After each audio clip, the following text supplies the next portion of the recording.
Vadodara is the third largest city of Gujarat and is popularly known as the cultural capital of the state. It's located on the banks of Vishwamitri River. Over centuries, the river has gained immense cultural and religious importance for the city dwellers. It is an important source of water for the people and a variety of migratory birds, the exclusive Indian crocodile, and a plethora of flora and fauna.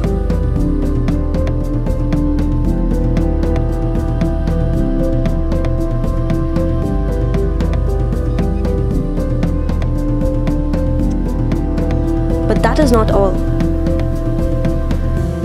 It also swallows the waste of the entire city.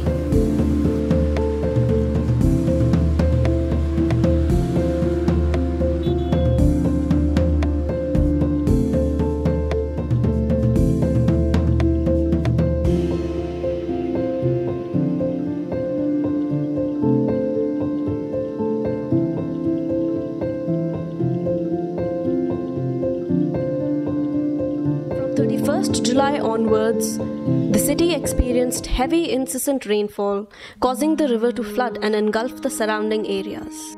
However, the puzzling part of the story is that areas further away from the river were also submerged in substantial amounts of water.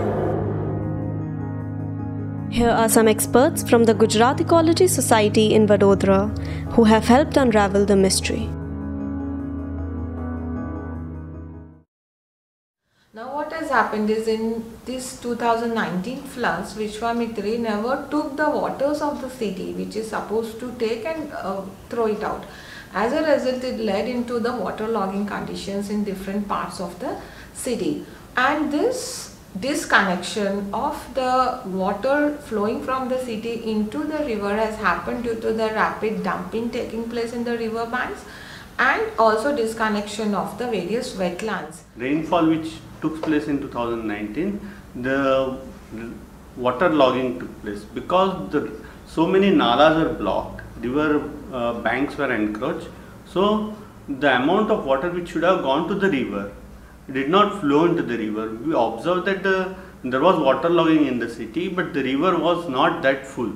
So that indicated that there is some problem in the system.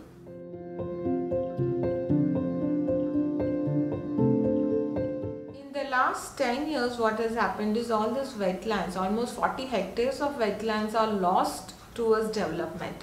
So, and these wetlands, they act as a sponge to absorb excess rains or excess water in the city. So actually the capacity to deal with the heavy rainfall has reduced against the increased rainfall.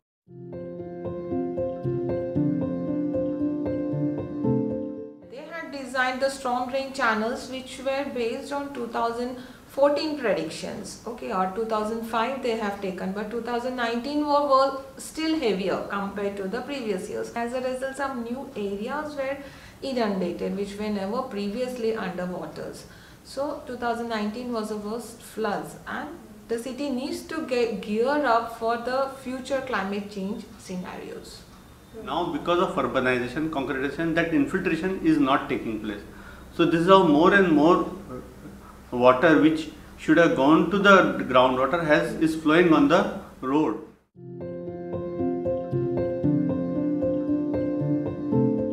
We don't have contour map, detailed contour map of the Baroda city. At the time of Britishers, if we see, we had the hydrogeologists, or the role of hydrogeologist was given a very prominent. In every city had a hydrogeologist. But now that subject or the experts are not being consulted, and which has led to this grave problem not only in Vadodara but in other parts of India as well.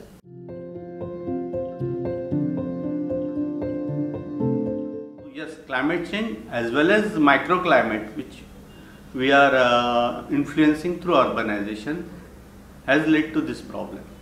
Due to concretization, due to urbanization, the amount of heat which is released by urban area is much more high compared to the nearby agriculture or other land use. So this is, there is a vortex take place, high temperature area is built.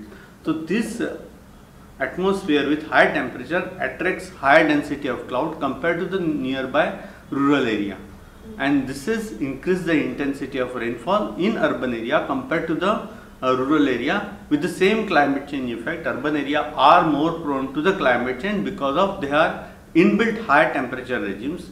Because of concretization, there is high radiation. You can call it as a red signal which has come from the nature. If you don't take any initiatives right now, the damages due to the rains would be higher as the intensity keeps on increasing, because now we have the rainy days have declined from 60 days in 2 months, it's just 25 days. So when the rain intensity has increased, obviously we need to gear up and also do proper mitigation strategies, which is very important to combat the excess rainfall.